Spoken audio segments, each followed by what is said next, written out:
All right, we're watching Meg's backstroke underwater here. Meg, when we're watching your backstroke, take some time to check out the email, to check out the notes that are in there as well. Different things you can look at before, after a practice, or even during, before, after at a swim meet.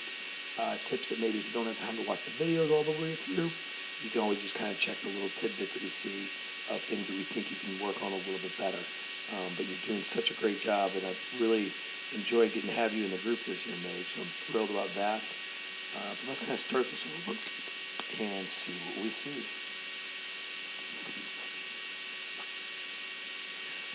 All right, as we get ready, as we start in this first stroke in here, you look at that left hand entry. Great job of pinky entry. That's excellent. You can see that her thumb is up and that pinky is down, which is absolutely outstanding.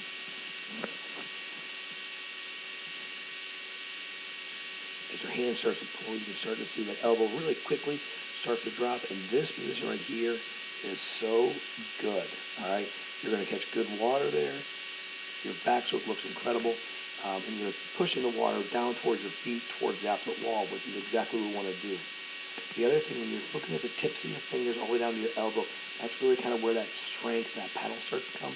And the fact that you've got that arm close to your body means you got a lot of strength going through that pull. So that's excellent. Good job of shoulder up, good job of shoulder down. Looks like we're a little wide here in that right arm, where that left arm was definitely closer to the body, but your right arm right there early on. Yeah, and it kind of stays a little bit wide. You can see that elbow come up and your hands come up a little bit better, but it definitely stayed a little wide in the beginning of that stroke. So try to get that arm, as it goes down about 6-8 inches, try to bring that elbow in a little bit as your hands start to push through. Head position here looks great, and the body line up here, you got good high hips, good high legs. I mean, that's a great looking kick. Nice pinky entry here. This hand here looks like it's getting ready to come up with that thumb. Good job of grabbing that and lifting that hand up. All right, we can see a slight bend here. That doesn't look quite as bad on this side. We've got a good view. We're kind of coming straight on, so we'll kind of see what that looks like. But very nice job there. If you come into that left hand entry,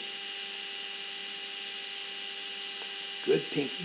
You could probably open those fingers up just a little bit and widen that top part of your paddle.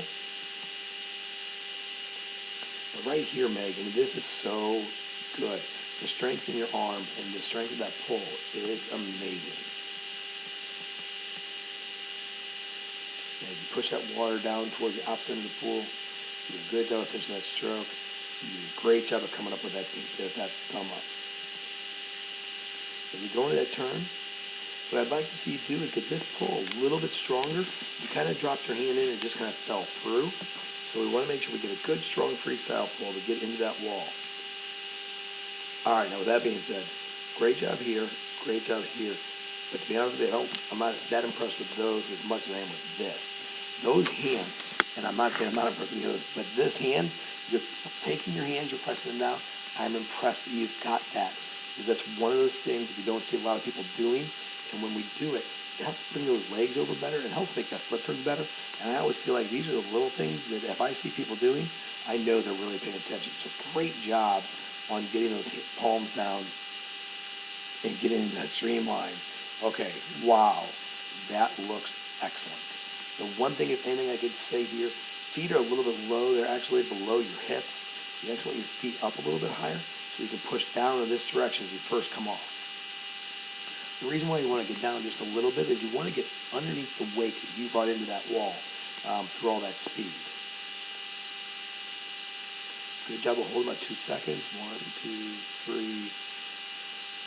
3. Oh, Meg, 4 dolphin kicks. Maybe a 5th, but as we talked to practice the other night, as you can see here, it doesn't really do any good to do extra dolphin kicks when you start your stroke. You want to do 6 dolphin kicks underwater, then flutter kick, and as you start that flutter kick is when you start that breakout stroke. Okay, so right here you can kind of see you're still dolphin kicking. We want to see that breakout stroke, come up with some flutter kicks. And the other thing I want to see from you is to be a little bit more aggressive on those first couple strokes. Don't be quite so just nice and easy. Get up and really throw those arms, turn over a little bit faster, and make it really work. Yeah, that looks a lot better on the right side. I couldn't tell from the left other view when you were going on the other side, but that's a good pull. Way to go, Meg.